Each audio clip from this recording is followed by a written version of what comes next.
ADC নির্বাচনে ভরাডুবি কংগ্রেসের, হতাশ সিপিএম শিবির। ত্রিপুরা স্বশাসিত জেলা পরিষদের এডিসি নির্বাচনের ফলাফল সামনে আসতে স্পষ্ট হয়ে উঠেছে রাজ্যের বিরোধী রাজনৈতিক দলগুলোর দুর্বল অবস্থান। বিশেষ করে রাজ্য কংগ্রেস দলের জন্য এই ফলাফল একেবারে হতাশজনক।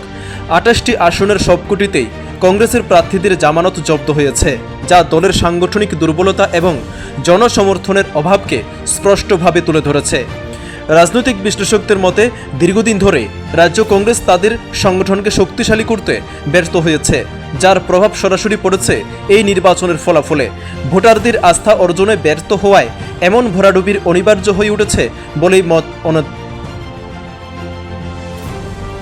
ভোটারদের আস্থা অর্জনে ব্যর্থ হওয়ায় এমন ভরাডুবি অনিবার্য হয়ে উঠেছে বলেই মত তাদের। অন্যদিকে বামফ্রন্টের অবস্থাও খুব একটা স্বস্তিদায়ক নয়। যদিও ২ থেকে ৩টি আসনে বাম প্রার্থীরা তুলনামূলক ভালো ভোট পেয়েছেন, তবে অধিকাংশ আসনেই তাদের পারফরমেন্স অত্যন্ত হতাশজনক। প্রায় ২৪ থেকে ২৫টি আসনে বাম প্রার্থীদের জামানত খোয়াতে হয়েছে, যা সিপিএমের জন্য বড় ধাক্কা হিসেবে দেখা হচ্ছে। এই ফলাফলের পর সিপিএম শিবিরে নেমে এসেছে গভীর হতাশা। দলীয় নেতাকর্মীদের মধ্যে অসন্তোষ ও মনোবল ভাঙ্গার চিত্র স্পষ্ট হয়ে উঠেছে। অনেকেই মনে করছেন সংগঠনকে পুনর্গঠন এবং নতুন কৌশল গ্রহণ না করলে ভবিষ্যতে আরও কঠিন পরিস্থিতির মুখোমুখি হতে পারে বামফ্রন্টকে।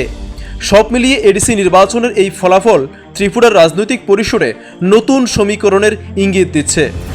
বিরোধী দলগুলোর এই ভরাডুবি আগামী দিনে রাজ্যের রাজনীতিতে কী প্রভাব ফেলবে সেটাই এখন দেখার বিষয়।